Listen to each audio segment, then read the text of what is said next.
Bonjour à tous, j'espère que vous allez bien. Donc aujourd'hui on se voit pour le deuxième colis qui est arrivé, donc de chez Passion 132. Donc je l'ouvre avec vous, je le mets de côté et je vous reprends après. Hop, je vais ouvrir là.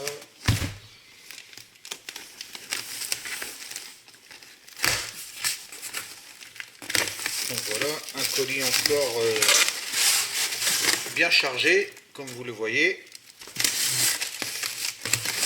Donc voilà, je recadre la caméra et je vous reprends de suite. Donc voilà, j'ai tout sorti du carton et puis j'ai recadré la caméra. Donc on va commencer déjà par le premier kit. Donc c'est la Mazda Roadster RF. Donc celle-là, elle aura un transkit que je commanderai certainement l'année prochaine. Donc voilà pour le premier kit.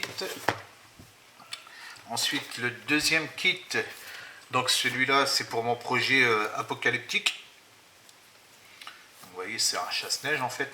Donc ici, là sur le derrière, je mettrai, comme vous avez vu sur la première vidéo, le lance-flamme à l'arrière. Et puis sur devant, je ferai des modifications et tout. Donc on verra ça plus tard. Ensuite, j'ai pris le ciseau APE de chez AK. Donc je pensais que ça aurait été autre chose. On dirait un ciseau coupe-ongle en fait. Donc à voir ce que ça va donner. Si c'est vraiment... parce que ça ressemble même pas à la photo, parce que la photo c'est tout noir. Donc là après il est gris, mais peut-être que... Et je verrai ce que ça donne au niveau de l'APE, mais sinon c'est ni plus ni moins qu'un coupe-ongle. Au niveau de la grosseur et tout. Donc je verrai. C'est juste là, ça a l'air un peu plus large. Enfin bref, on verra bien. Ensuite, donc j'ai pris deux bresselles comme ça, donc un droit et un coudé. Donc ça va me servir pour la soudure, tout ça. J'en avais pas justement, donc là j'en ai pris deux. Ça sert toujours et puis c'est vachement pratique.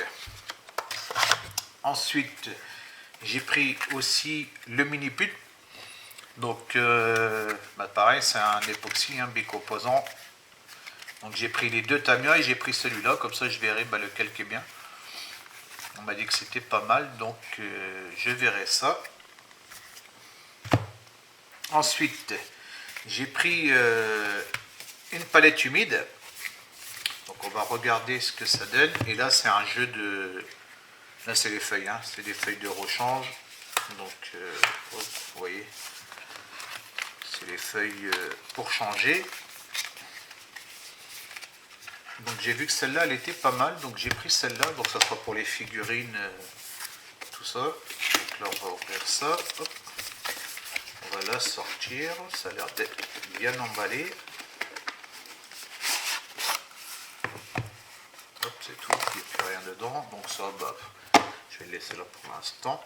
Donc voilà comment ça se présente. C'est une belle petite boîte en plastique qui est fermée.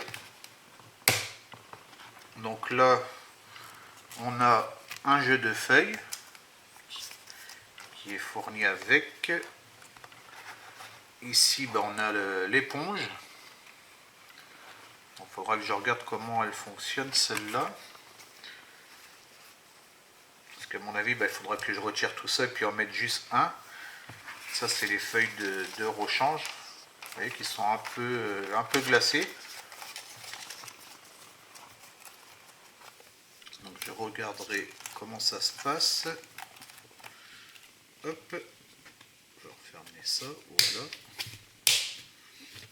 Et ici, c'est le compartiment de réserve d'eau. Donc vous voyez où il y a de mouiller votre feuille quand votre palette elle est prête, qu'il y a votre peinture dessus, vous avez juste à rajouter de l'eau sur le côté. Ça évite de venir mettre de l'eau partout, quoi. C'est pour ça que j'ai choisi celle-là, parce que celle que j'avais, moi c'était sur un bout de plastique, je mettais juste la feuille comme ça, mais quand on mettait l'eau, tout ça, c'était pas pratique. Donc c'est pour ça que je suis parti sur celle-là. Je vais la remettre dedans, je verrai ça plus tard. Hop. Ensuite, j'ai pris ceci, donc c'est un 2 en 1 celui-là. C'est pour maintenir les pièces, donc que ce soit les figurines ou les pièces... non, ça, je sais pas, ouais, je pense que c'est juste un renfort, donc voilà. Donc en fait il existe séparé, hein. Bah, moi j'ai pris carrément les deux. Ouais, donc là c'est juste de la mousse de renfort pour protéger. Voilà, ça vous donne ces deux pièces là, voilà. C'est un support pour peindre les figurines. Hop, excusez-moi, ça fait un peu de bruit. Voilà. Je vais mettre tout ça sur le côté. Voilà. Vous voyez, en fait, on vient fixer sa figurine ici. Là, logiquement, on doit pouvoir le desserrer. Voilà, il y a une petite bague, je ne sais pas pourquoi. Peut-être pour lui. Il faudra que je regarde sur la notice. Mais après, soit on le laisse là, ou ouais, il faudra des clés pour le démonter. Ouais, il faut une clé à chaque fois pour le démonter, ça c'est un peu dommage. Et après, on peut venir le mettre sur la poignée tout simplement. Alors ça, vous avez le support comme ça. Là, je crois que j'ai une figurine dans le coin, voilà. Hop, je pense que ça va maintenir. Hop, voilà. Vous voyez, bah, même en mettant comme ça. Bon, bien sûr, il faut coller sur un socle rond, hein. Voilà, bah, ça tient bien. Vous voyez, pour peindre votre figurine, tranquille. Vous êtes à la lumière pour travailler. Hop, vous venez peindre. Ou soit après, bah, vous pouvez le prendre en main. Il y a des autres pitons selon la pièce que vous voulez mettre. Il y a des joints aussi. Les joints, je ne sais pas c'est pourquoi. Il y a des petits joints, certainement pour mettre sur ici pour ne pas abîmer vos pièces. Je ne sais pas s'il précise plus sur la boîte. Ouais, voilà, c'est pour ne pas abîmer vos pièces. En fait, les petits joints en caoutchouc. Vous avez les supports et les petits joints, vous voyez. Vous mettez ça dessus et ça évite d'abîmer vos pièces, tout simplement. Et là, je vois que... ouais, apparemment, la bague, là, elle sert pour ici. C'est une bague qui se met ici pour quand on le fixe sur le dessous. Et il y a 4 larges. Apparemment, il y a 4 larges et 4 petits. Les pitons, c'est pas pareil. C'est ce que je vois qui est marqué là. Il y en a 8 en tout. Ouais, donc c'est ça, c'est 4 petits ici, puis là c'est les 4 larges. Parce que là je vois qu'il marque 4 larges, 4 petits, mais là il y en a l'air d'avoir plus quoi. 1, 2, 3, 4, ouais, il y en a 8. Ah ouais, en fait il y a 8 silicones, les 8 barres, les 14, alors 4 de 14 mm et 4 de 16 mm. Bah il y en a en plus. Il y en a 4 en plus. Bah c'est sympa. Donc voilà. Donc voilà pour ce support là. Donc tout ça vous avez vu, hein, ça vient de chez Passion 132. Hop, voilà, je vais retirer la figurine. Hop, hop, ça je le mets de côté. Ensuite j'ai pris ceci.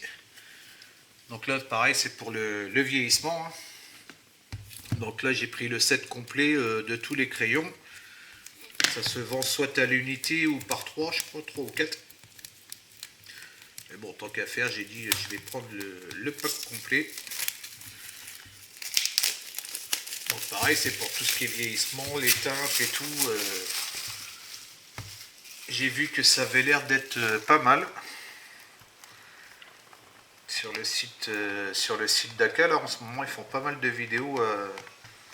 Alors je crois que ça s'ouvre peut-être dans l'autre sens. Vous voyez, bah, c'est pour faire tous les vieillissements comme ça, que ça soit du char, que ça soit du fantastique, vous voyez, pour faire des petits éclats, tout ça. Sur le bois, pareil. Mais par contre, je sais pas pourquoi, peut-être il s'ouvre dans ce sens-là. Ah voilà. D'accord, ça se présente comme ça, et quoique non, ça doit se tourner là. Ouais, voilà, c'est comme ça. Bon, en fait, c'est une jolie boîte. Oh, puis il y a un truc qui se déplie là, mais je pense que c'est juste le carton. Moi, je vais pas tout abîmer, parce que ça, je vais le laisser là-dedans. Voilà, donc c'est des crayons comme ça. Donc vous pouvez les travailler. Hop, par contre, il en manque un. Ouais, il en manque un. 1, 2, 3,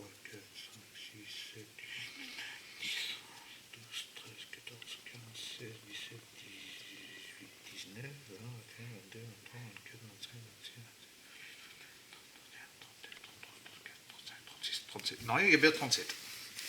Donc on est bon. Parce qu'il se compose de. Le set complet en fait 37, il y a bien les 37. Donc voilà. Donc vous voyez, il y a différentes couleurs. Hein. Il y a les références dessus là. Aluminium, gold, bronze, du bleu, du vert, du rouge. De toute façon, je pense que celui-là, vous connaissez. Donc voilà. Pour mon projet apocalyptique, c'est pour l'intérieur de mes voitures, je pense que ça va être vachement intéressant. Ensuite, bah là j'ai juste repris de l'alu de chez AK. Hein. C'est très dur à trouver, alors que j'ai essayé plusieurs fois sur Hauss, mais à chaque fois que je faisais ma commande, il n'y en avait plus. Et puis là, je l'ai pas sur 132, bah, je l'ai trouvé. Donc je l'ai pris. Donc c'est l'aluminium tout simple hein, pour mes moteurs, tout ça. Celui-là, vous connaissez. Et ensuite, j'ai pris, comme je vous avais dit, hein, que j'avais eu un souci avec l'Infinity, que mon aiguille n'allait plus. Donc là, j'ai ressorti l'Infinity parce que j'ai des choses à vous expliquer. Donc c'est un jeu de... C'est une pochette de joints, hein, avec des joints différents. Plusieurs types de joints dessus. Donc j'ai pris celui-là, j'ai pris ce set-là. Alors je vais vous expliquer quelque chose, parce que moi je me suis fait avoir. Donc pour dire que vous ne vous faites pas avoir non plus. Alors je crois que j'avais sorti l'aiguille, voilà. Alors quand c'est la première fois qu'on a un Infinity, hein, qu'on a un souci, qu'on veut changer les aiguilles, ou les buses, ou les têtes de buse, ou acheter la pochette de joint, il ne faut pas se faire avoir. Parce que... Alors attendez, je ne sais plus si je l'ai sorti. Il me semble que je l'avais sortie, si elle est sortie. Donc c'est celle-là ici. Alors vous voyez là, ici c'est marqué, donc la 04 ou la 015, peu importe, mais c'est marqué CR+, Fin Chrome. Donc ça c'est bien pour l'Infinity CR+. C'est pas le premier Infinity, hein, parce que celui-là c'est le dernier, c'est le 2. Et puis le 3 je crois, ouais, parce que celui-là c'est le CR+, ouais, donc c'est le 2 CR+. Et après, avant, on avait l'Infinity, donc la version 2, mais pas full chrome. Vous voyez, donc moi j'ai acheté celle-là en 0,2 et en fait, bah, c'est pas du tout la même chose. Donc ça fonctionne quand même, hein, mais au niveau du chrome et tout, vous allez voir, vous voyez, au niveau du chrome, c'est pas du tout la même couleur. Vous voyez, là, il est beaucoup plus foncé à rapport à l'Infinity, que lui, il est plus chromé. Bon, ça fonctionne bien, hein, j'ai pas eu de souci avec depuis le début du mois dernier. Mais donc, je vous tiens au courant. Comme ça, vous le saurez si vous voulez vraiment l'Infinity CR+, de ne pas vous tromper. Parce que ici, donc quand on prend la notice, hein, on a le schéma éclaté de toutes les pièces. Vous voyez ? Ici, on a toutes les références, mais toutes ces références-là ne sont pas bonnes. Vous voyez, vous avez les... Alors, qu'est-ce que c'est qu'il y a dessus? Ouais, j'avais traduit. Non, ben, je crois qu'il est en français. Ouais, il est en français. Donc, vous voyez, vous avez les buses, les aiguilles, les têtes d'aiguilles et le set complet de buses et puis le set de joints. Vous voyez, là, le set de joints, là, c'est le 12 39 10, alors que ça n'a rien à voir. La référence pour la pochette de joint, c'est le 12 69 11. Donc vous faites attention, regardez bien si c'est bien pour ceux qui ont cet aérographe-là, hein, si c'est bien l'Infinity CR+. Hein. Ne vous trompez pas, parce que sinon bah, les joints, tout ça, ça ne va pas aller. Parce que j'ai regardé au niveau des joints et tout, ça n'a vraiment rien à voir, c'est pas du tout la même chose. Hein. Donc voilà, donc je vous ai prévenu, comme ça vous le saurez. Oui, bah en fait, moi je pense, parce qu'on m'a dit, hein, c'est pour ça que j'ai racheté une pochette de joint, parce qu'on m'a dit en fait que c'était tout simplement le joint qui était usé, et puis c'est vrai que quand j'ai regardé, je l'ai démonté, le joint à rapport à celui-là, vous voyez. Bon, j'ai racheté un pack complet, mais bon, c'est pas grave, au moins j'ai une aiguille de côté, vous voyez. Le joint, c'est juste le joint à changer, quoi. Je vais changer le joint, je vais faire des tests, et puis je pense que ça va refonctionner. Ah oui, il y a aussi au niveau du marquage. Si vous prenez pas la bonne version, hein, la bonne version au niveau de l'Infinity, bah les marquages, c'est pas du tout la même chose. Parce que ici, bah, tout ce qui est aiguille, tout ça, vous voyez, vous avez des traits dessus. Vous avez des traits, tout ça, que sur la version de l'autre, là, c'est pas la même chose. C'est pas expliqué pareil au niveau des traits, tout ça. Donc vous risquez de vous tromper avec votre aiguille, votre tête de buse et votre buse. Donc c'est pour ça que je vous informe. Après, vous faites comme vous voulez, hein, les deux fonctionnent. Hein, et après, il n'y a pas grande différence au niveau prix. Il n'y a pas une très grande différence, mais bon, au moins vous êtes au courant. Vous voyez, moi j'ai dû chercher les buses, les aiguilles, tout ça. J'ai dû chercher après toutes les références, plus après bah, chercher le site où c'est que c'est pas trop cher au niveau des prix, parce que ça c'est pareil. Hein. Il y a des sites qui vous vendent ça une fortune, et puis il y a des sites c'est moins cher. Là chez Passion 132, c'est là que j'ai vu que c'était le moins cher au niveau des joints. L'aiguille, je crois que j'avais pris ça, c'était sur Amazon, il me semble que j'avais pris l'aiguille, ou chez Passion 132. Non, je crois que c'était chez Passion 132 aussi que j'avais pris. Donc apparemment, Passion 132, pour l'Infinity, ça a l'air d'être les moins chers au niveau des accessoires. Donc voilà. Bah écoutez, j'espère que cette vidéo vous aura plu. Pour moi, bah, ça a clôturé mes commandes pour cette année. Hein. Ça a fait mon cadeau de Noël et puis le Nouvel An en même temps. De toute façon, vous avez vu tout ce que j'ai pris là. Il y a de quoi faire, j'ai pris tout ce qui me manquait. Comme je vous disais, hein, il ne me manquera plus que 3 transkits, 2 sets de PE, les 2 planches de décalque, une planche de carbone, le vernis. Ah oui, j'ai pas eu le vernis donc de chez Mr. Hobby. Le vernis de chez Mr. Hobby, il n'y en avait ni chez Oops, ni chez Passion 132. J'ai regardé sur Amazon, il n'y en a plus non plus. Donc ça, je vais être un peu embêté. Mais dès que je trouve, là c'est le GX 113 ou le GX 114, là je le commanderai pour pouvoir continuer mon bateau, mais ça ne va pas m'empêcher déjà de faire les peintures. Donc ça, et puis il y a un transcrit que j'ai vu là, qui faisait plus, puis là qui est ressorti, donc je prendrai peut-être ça, mais ça sera vers la fin d'année. Donc voilà. Ben, c'est tout ce que j'avais à vous dire. Je vous ferai des détails bien sûr sur ce que j'ai reçu, hein, les ouvertures de boîte classiques au moment que je ferai l'ouverture du colis, et au niveau du matériel, et ben, on verra comment ça se passe, si ça se passe bien, surtout au niveau de l'époxy, tout ça, la palette humide et le petit accessoire ici. Là. Donc voilà. Ben écoutez, je vous souhaite une bonne après-midi et une bonne soirée selon l'heure à laquelle vous regardez la vidéo. Et puis je vous dis à bientôt. Ciao, ciao. N'oubliez pas de vous abonner.